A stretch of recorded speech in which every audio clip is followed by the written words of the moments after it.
We are Saber Sports.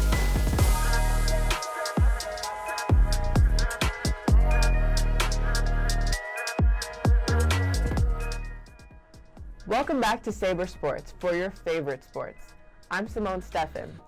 Shane Fordham, Chris Zellis, Jeremiah Williams, and TJ Farmer are at the desk. In the NBA Western Conference, it is a close battle for first seed between the Thunder, the Timberwolves, the Denver Nuggets, and the LA Clippers.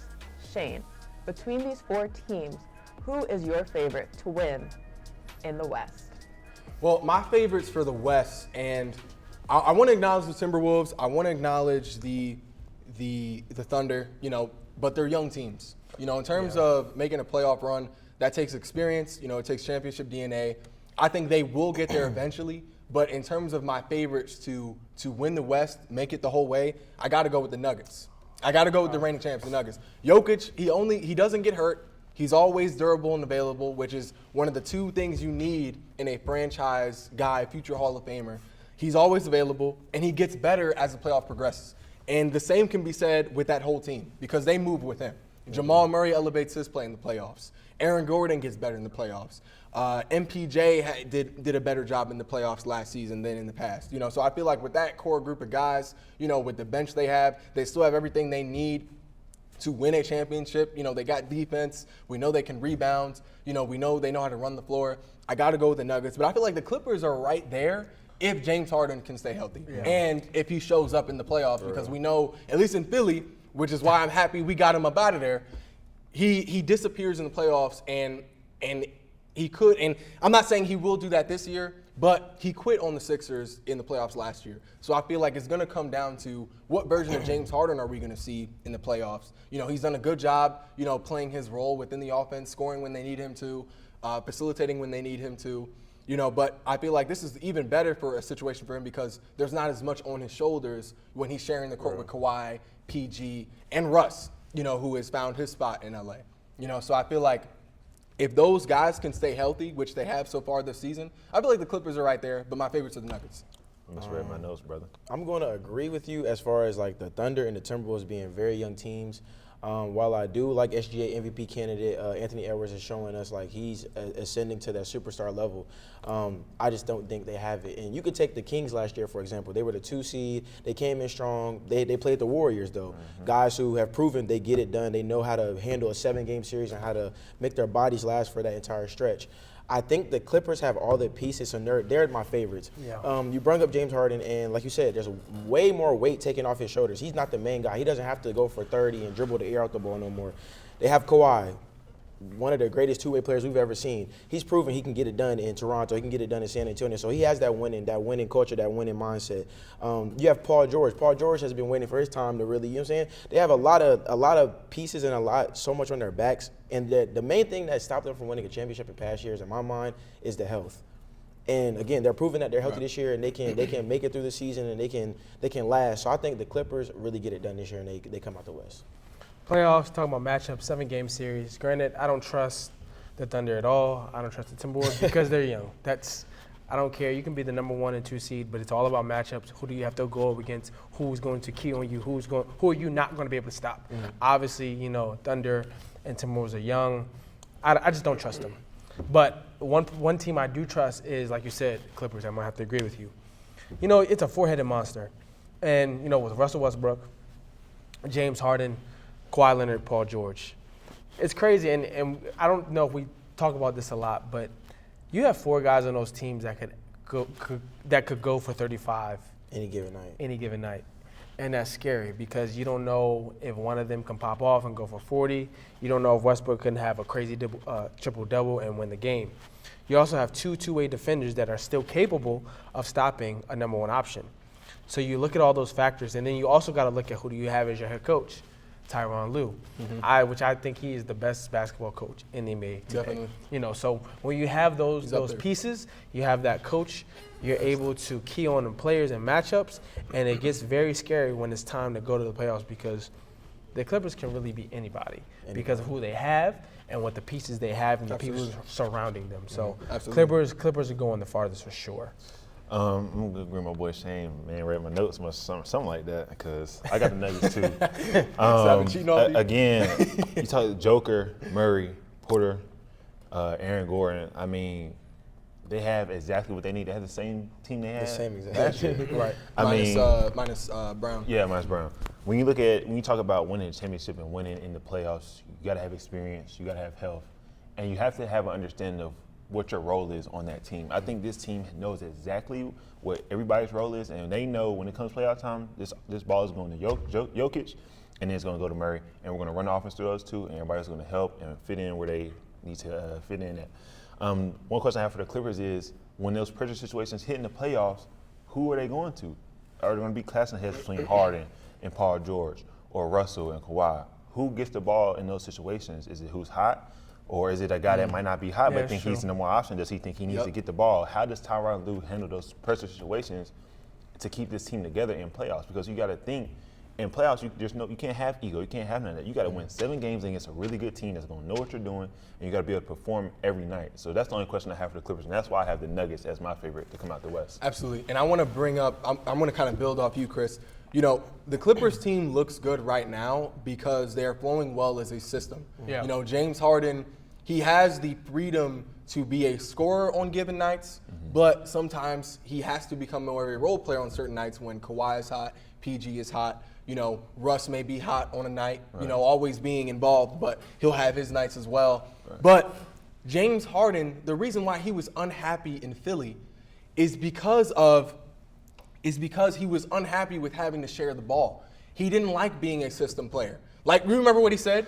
He said, I am a system, not a system player. Right. So I feel like this whole concept is a little contradictory, because if we're saying the Clippers' success, which they will be successful if they remain as a system and a team. But James Harden has a tendency to get ball hungry. It's a long season. You know, he's you know, you never know how he's gonna feel on any given night. His emotions will mix. Now on paper and what we've seen in their games, they have enough for a championship team, assuming they're gonna stay healthy, you know, like you said. But it really comes down to not only James Harden's availability, but his mentality. How is he going to be thinking during this playoff run that they have? You know, when things get hard, when they're backed up against the wall. I agree with you, but like you said, Tyronn Lue is one of the best coaches, if not the best coach in the NBA. So I feel like that's a conversation that they understand and that they're having as a team now going into this last push for the playoffs. And another thing, I think James Harden is getting older, and let's not discredit that was a sour situation going on in Philly in general. I'm sorry, Shane. Like what we saw this summer with him, like, you know, like bashing the owner and things of that nature. So like Only in Philly. He's at home in LA. You got to remember, he's at home. Like he's in where he's comfortable, where he's from. His best friends on the team with Westbrook. The Brody. Like, you have winners. But we saw that didn't. But they were teammates in Houston, and we saw that worked out. They just weren't. That was They just weren't good. That was a different situation. They just weren't good. That was a different. They just weren't good. I don't think situation. they didn't have the pieces to make the championship push.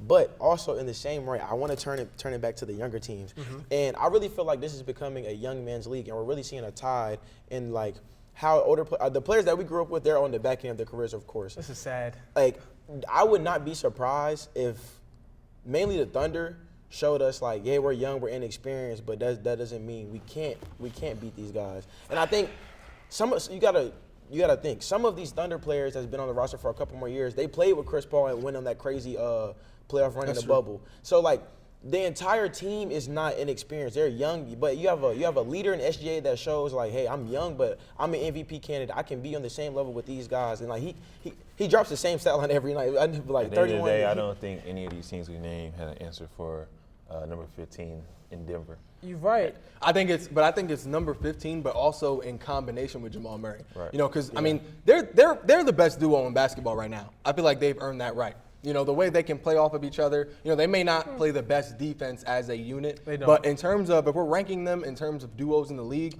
you got to have them at chemistry number one. unmatched for sure. You got to have them at number one. So I feel like that's what makes this Nuggets team even more dangerous, is because, like you said, Chris, the roles are clear. The ball is going to go through Jamal Murray and Jokic. You know, Aaron Gordon's going to play his part. But I feel like also if Michael Porter Jr. is able to take another step forward this season. What does that that step opens look up their like? offense What even is- yeah, more. What is what that? does Because that step look like? all he does is catch the ball and shoot it. So I like, think what's continue to be more consistent as a shooter and also playing great defense, I think, is what they need out of him and what they kind of expect. It's just like him and Aaron Gordon. They need Aaron Gordon to dominate down low and play great defense. And I think that's what helped them last year in the playoffs, and that's to continue to improve for those two players. I wouldn't be surprised, and I know this might sound crazy. You said it's a young man's league. I would not be surprised if the Oklahoma City Thunder lose the first or second round because they're just so young, and you got to think about matchups. Say, for instance, they go against Phoenix Suns or LA. Do they really have an answer for KD, LeBron, AD? And I know that's crazy because the Suns are, not looking the best right now. But you also have to remember experience, who they're going up against. That could get to a young guy going against a KD or LeBron. So we have to think about that, looking forward. But how long are we going to say like the young teams are just rolling over and it's KD, it's Devin Booker? That's their problem because they have to guard him for 7 games. prove And when that, you yeah. say, can you guard Kevin Durant for 7 games? Can you guard AD for 7 games? Can you guard LeBron, the GOAT, for 7 games? Absolutely not. So After the break, we return with more NBA talk in the Eastern Conference. We'll be right back.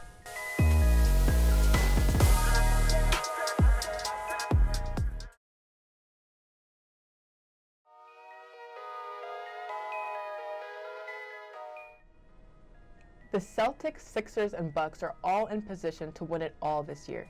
Jeremiah, between Giannis, Tatum, and Embiid, who is under the most pressure to win a ring this year?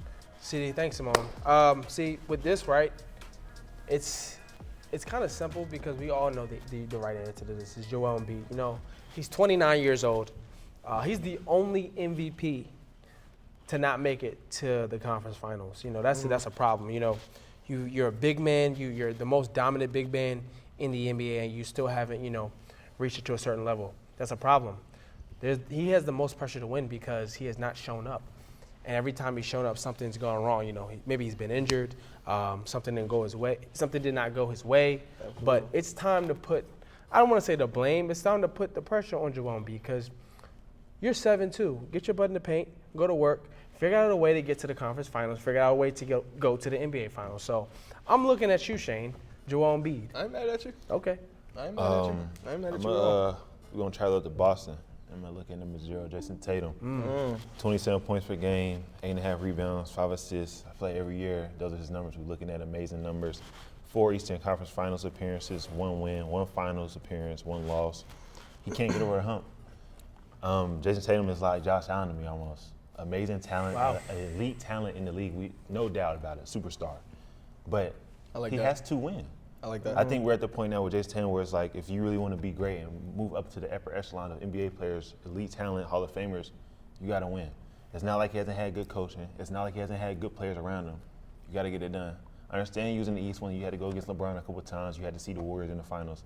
But at the end of the day, when you talk about being a superstar and a Hall of Famer, you got to win, especially if you've been there. He's been in the Eastern Conference Finals 4 times. You got to have more wins than 1 win, and you got to win in the finals. So Jason Tatum definitely has a lot of pressure on him to get that ring. Now, I can agree with your statement, but I'm going to say this. Tatum has 4 years to catch up to both Giannis and Embiid. He's only 25, where Embiid is ready to be 30. I agree. Embiid is in his 8th season right now. He got a lot of accolades. I'm talking about 5-time All-NBA, MVP, but as you say, he hasn't reached the conference finals nor the NBA. Right. Also, too, I feel like the pressure's on him because he has done a lot regular season, but hasn't done nothing playoff-wise. And when he did meet against the Celtics, he got swept in the bubble. It went 4-0. So he got swept when he did play against Tatum. And also, like I said, Tatum got a lot. He don't have a lot of time, but he has time to catch up. 25. Tatum He's 25 now. I feel like Tatum also, he got hurt in that Heat series, and I think they had a good chance to go to the finals that one and had a chance to win. So I do agree with you on that. Yeah, Tatum still got some accolades. He's still 3-time All-NBA, so he can catch up and beat him in that aspect. And with his team, he can always get there. And Tatum's been to a finals, too. Yes, that's Remember what I'm that. saying. He has. And he has been a lot in his career to a lot of conference. Yeah, Chris, I agree with you, and also I do agree with you partially, Jerry. I feel like Tatum has the most pressure on him, but Embiid is right there. Tatum. I feel like the Celtics right now are the Dallas Cowboys of the NBA. Embiid just they haven't. They're the Dallas Cowboys of the NBA. They have all the talent they need to win a ring, but it's like they always fold when it matters most and can't get there. Whether it's Jason Tatum disappearing, like he did, So like he did last year. prosperity? Hold on, like he did last year in the playoffs, like he did the year before that against Miami. There's no way Miami should have beaten them in a 7-game series and got to the finals. Yeah. It should have been the Nuggets versus Celtics. So that's one thing. But it starts with Jason Tatum. He's on a team that is good enough to win a ring. He's had a good team really since he's been in the league. He's had good coaching, like you said, for most of his years in Boston. So I feel like with what he has to work with, and how we view him as arguably a top 5 player in the game. If you're a top 5 player in the game and are on a at least top 3 team in the game, there's no reason you shouldn't be going to the finals just about every year, especially coming out of the East. And then speaking on Embiid is right behind him.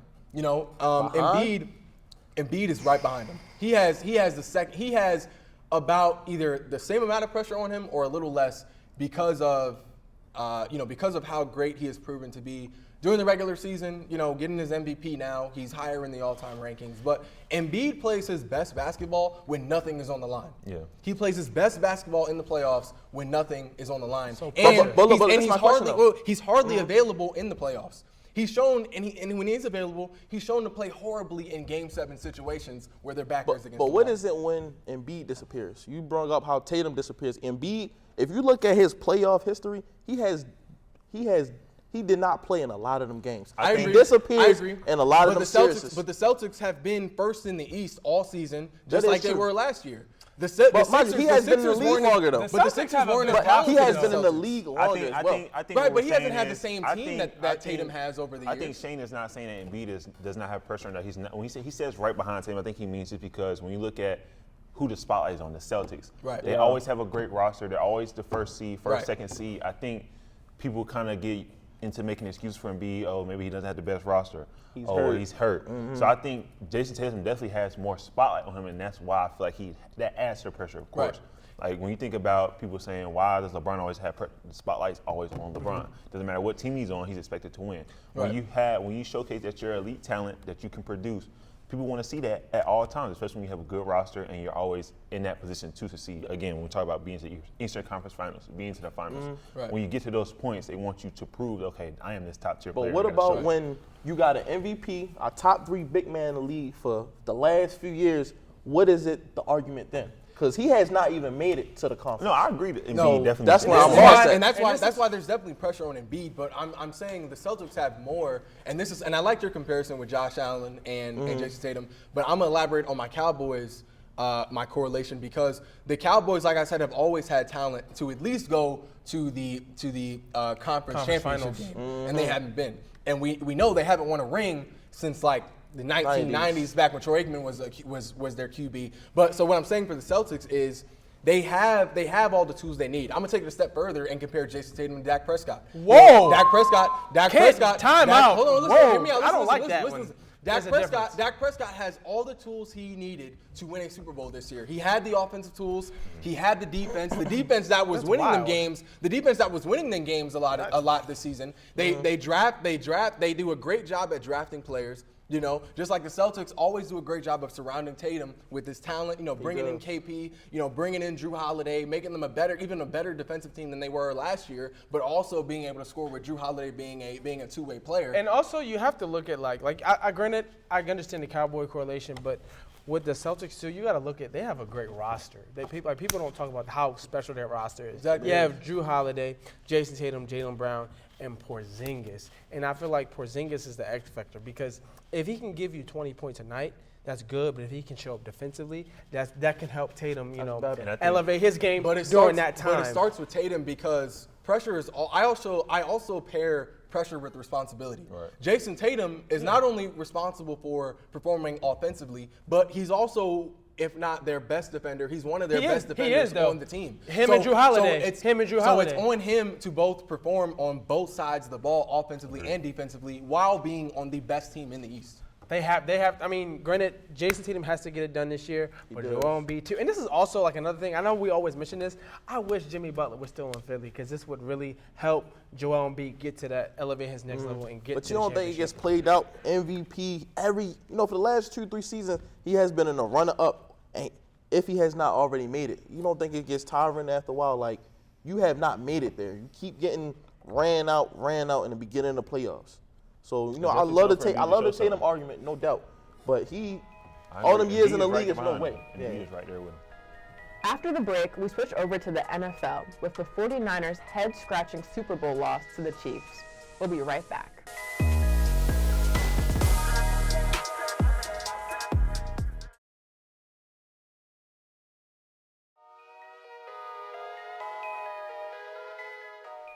Welcome back. In overtime of the Super Bowl, the 49ers chose to receive the ball first, which ultimately led to their loss.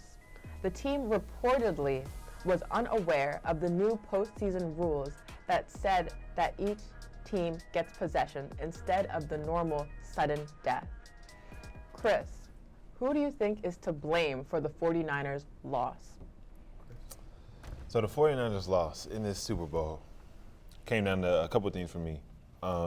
As far as on the player side, 2 turnovers and crucial drops hurt them in this game. But all in all, I'm going to say Kyle Shanahan hurt them in this game. They received the ball in OT when they shouldn't have. Kicked the field goal on the 9-yard line in OT to give Mahomes a chance to go down and only have to get a field goal and then score to win. No pressure on Mahomes. And one more thing is that I feel like in this game, what had helped them all year hurt them the most. Their X factors didn't show up in this game. When you looked at, Kittle had 2 catches for 4 yards, and Debo had 3 catches for 33 yards, and barely any rushing yards. And you know Debo's their do-it-all guy with the jet sweeps, the throwing screens. I think the accumulation of all these things is what hurt them. But I definitely think the overtime situation definitely hurt them the most because you can't take the pressure off Mahomes in the situation. He already feels super comfortable in the Super Bowl because he's there all the time. But I feel like they almost made it easy for him at that situation. So I think that's kind of what led to this demise for the 49ers. Man, you was looking at my notes? I got to agree with you. Kyle Shanahan is the blame for this loss. You know, so number one, like you said, they stopped running the ball in the third quarter, obviously. So the first 8 plays were passes. You're too predictable. You know, like you said, you kicked the field goal on the 9-yard line. You didn't communicate the rules to your players about OT. You have the most talented roster in the NFL, and you find a way to lose a Super Bowl. That speaks to Kyle Shanahan. The personnel that you need to create something where you can figure out what can be done to stop Mahomes and to score the ball. So definitely Shanahan's fault on this one. I think this is a situation where you can hold more than one person accountable, especially, you know, it's a team sport. I feel like it falls on the team.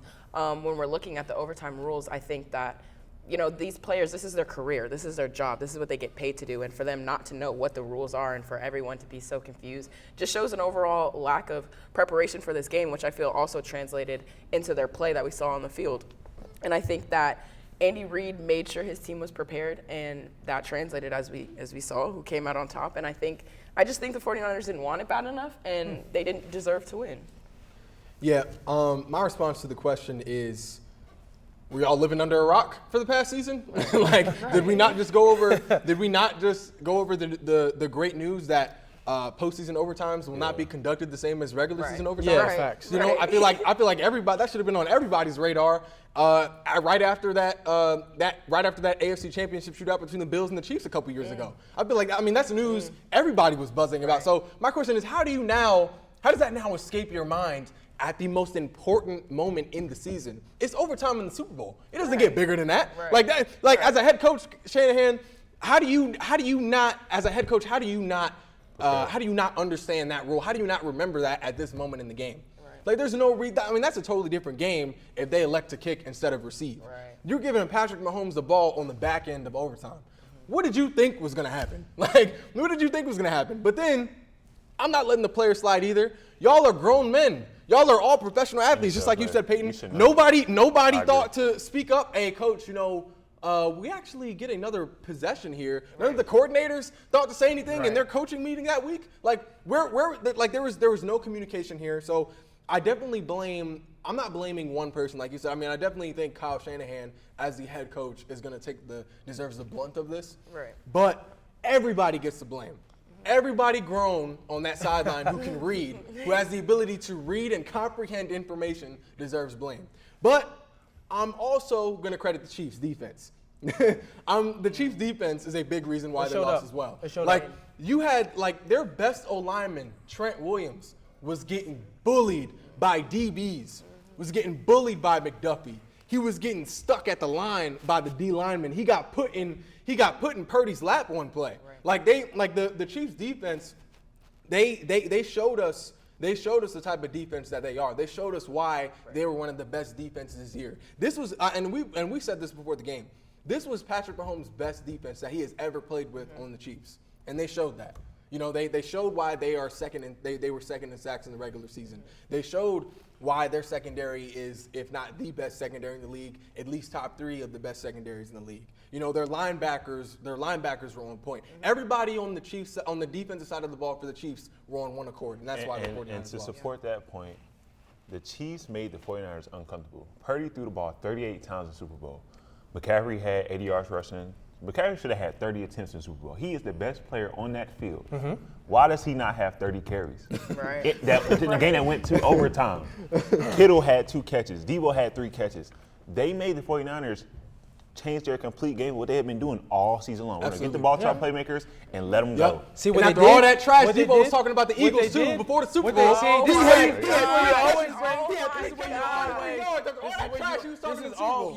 You always find a way to bring up the Eagles. But back to the point, you know, what the Chiefs did, they said, this is what they said. The 49ers, we see the talent that you have. Brock Purdy, you beat us. If you beat us, I applaud you. But since that didn't happen, okay, we go back to what we're doing. And that's the thing, when you allow Purdy to be the number 1 guy, this is what happens. They lose. So you can't have that happen again next year in every aspect.